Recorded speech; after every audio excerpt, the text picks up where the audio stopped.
Hello traders everywhere, Jeremy Lutz coming to you from the digital studios of Market Club.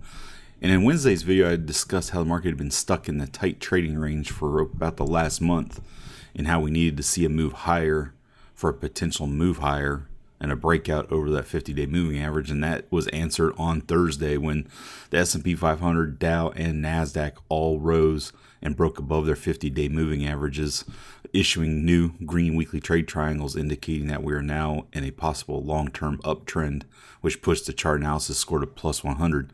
As you can see, we'll start with the S&P 500. Right here, issued that green weekly trade triangle at 2,943.31 and was up 1.3% on Thursday. Little follow through today, mostly on disappointing job numbers, currently up about 0.1%, trading at 2,980.98. However, we do have that chart analysis score plus 100. This will mark the second straight week of gains as we'll move to a weekly chart here, as we like to do on Fridays, gaining 1.8% on the week, marking the second straight weekly increase for the S&P 500.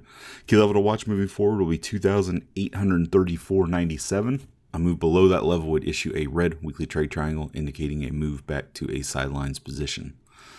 Dollar index, not so lucky, losing about 0.4% on the week. However, chart analysis score remains plus 85, indicating that overall we're still in a strong uptrend.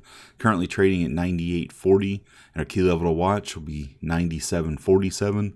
A move below that level would issue a red weekly trade triangle, indicating a move back to a sidelines position for the US dollar. Dow Jones currently trading at 26,822.47, up 1.5% on the week, issuing a new green weekly trade triangle yesterday. And take a look at it here at 26,426.97, pushing the chart analysis score to plus 100, indicating that we are now in a long-term uptrend.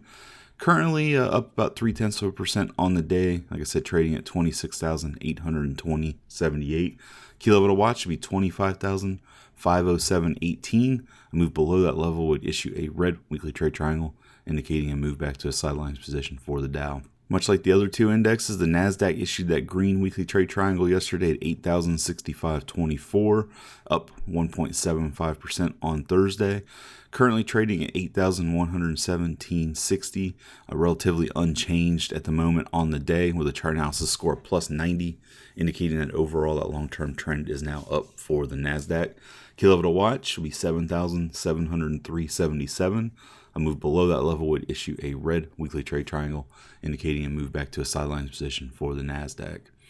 We'll take a look at a weekly chart here. Show you that it was up 1.94% for the week, even though it's ending the week relatively unchanged on the daily level. Crude oil for the week will finish up 2.7% with a chart analysis score plus 70, with a green weekly and a green daily trade triangle, indicating that overall the short-term trend is up for crude oil. Currently trading at 56.66. Key level to watch would be 55.95.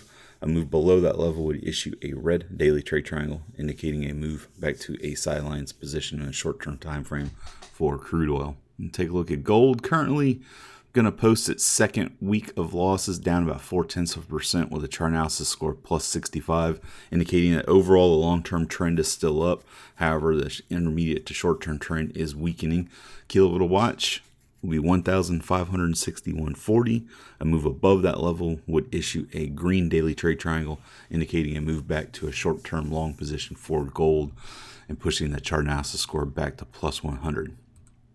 And we'll wrap it up with Bitcoin having its first weekly gain in the last 3 weeks, up 12.9% on the week with a chart analysis score plus 65, indicating that overall we are still in a sidelines position for Bitcoin, currently trading at 10,856.97. Key level to watch will be 10,955.48.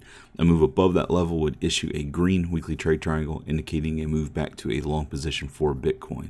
With every success, have a great weekend, and I'll be back next week to give you some market updates.